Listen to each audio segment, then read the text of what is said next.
ଜାଗାରେ ଧରଲେ କେତେ ଜଣକୁ ଧରଲେ କେତେ ଆନୁମାନିକ କେତେ ଟଙ୍କା ଆଉ କେତେ ଜଣ ଜୁଆ ଖେଳୁଥିଲେ ଆଉ କେନ୍ କେନ୍ ଜାଗାରୁ କେମିତି ଆପଣ ଜାଣିଲେ ପ୍ରଥମ କୁହନ୍ତୁ।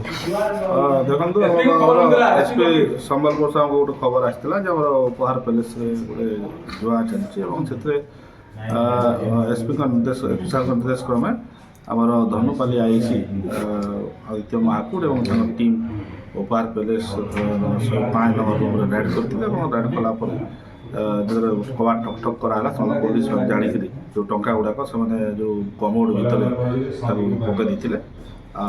ତ ସେଥିରେ ଆମର ବାହାର କରିଛନ୍ତି ଏବଂ ଯେଉଁ ଟଙ୍କା ଗୁଡ଼ାକ ଅନ୍ୟ ଯେଉଁ ଟଙ୍କା ଗୁଡ଼ାକ ଏବଂ ଟୋଟାଲ୍ ସେଥିରେ ରୁମ୍ ଭିତରେ 9 ଜଣ ଥିଲେ। 9 ଜଣଙ୍କୁ ଡିଟେନ୍ କରାହେଇଛି ଏବଂ ଟଙ୍କା ଗୁଡ଼ିକ ବର୍ତ୍ତମାନ କାଉଣ୍ଟ କରାହେଇକି ବର୍ତ୍ତମାନ କାଉଣ୍ଟ କରିବୁ ଏବଂ କାଉଣ୍ଟ କଲା ପରେ ଜଣାପଡ଼ିବ ଯାହା ଜଣାପଡ଼ୁଛି 8-10 ଲକ୍ଷ ଟଙ୍କା ହେବ ବୋଲି ଜଣାପଡ଼ୁଛି। ଆଉ ସେଗୁଡ଼ିକ ତାଙ୍କ ସାମ୍ନାରେ କାଉଣ୍ଟ କରାହେବ। କାଉଣ୍ଟ କରିଦେଲେ ପୂର୍ବରୁ ଯେଉଁ ଅଣ୍ଟାବେଳେ ଥାନା ଅଞ୍ଚଳରେ ମଧ୍ୟ ଗୋଟେ ବଡ଼ ଧରଣର ଜୁଆ ଖେଳ ଧରା ପଡ଼ିଥିଲା, ଏମାନେ ମଧ୍ୟ ସେଥିରେ ସମ୍ପୃକ୍ତ। ହଁ ଅଛନ୍ତି, ଯେଉଁମାନେ ଯେଉଁ କିଛି ଅଛନ୍ତି ସେ ଯେଉଁ ଜୁଆ ଖେଳୁଛନ୍ତି ଏବଂ ବିଭିନ୍ନ ଜାଗାରେ ଏମାନେ ଯାଇକି ଜୁଆ ଖେଳୁଛନ୍ତି।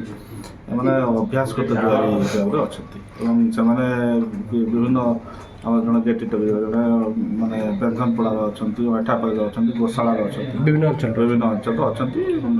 କେତେ ଜଣ ଟୋଟାଲ୍ 9 ଜଣ ଲୋକଙ୍କୁ ଡିଟେନ୍ କରାହେଇଛି ଆଉ ଟଙ୍କା ଗୁଡ଼ିକ ଯାହା ହେବ କାଉଣ୍ଟ କଲା ପରେ ଯାହା ସେମାନେ କହୁଥିଲେ ଯେ ହୋଟେଲ ମାଲିକ ମଧ୍ୟ ଏଥିରେ ସମ୍ପୃକ୍ତ ଅଛନ୍ତି ବୋଲି।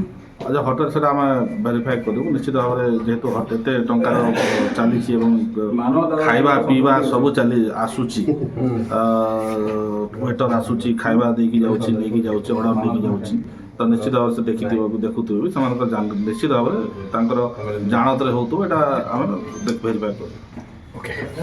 ମାନସ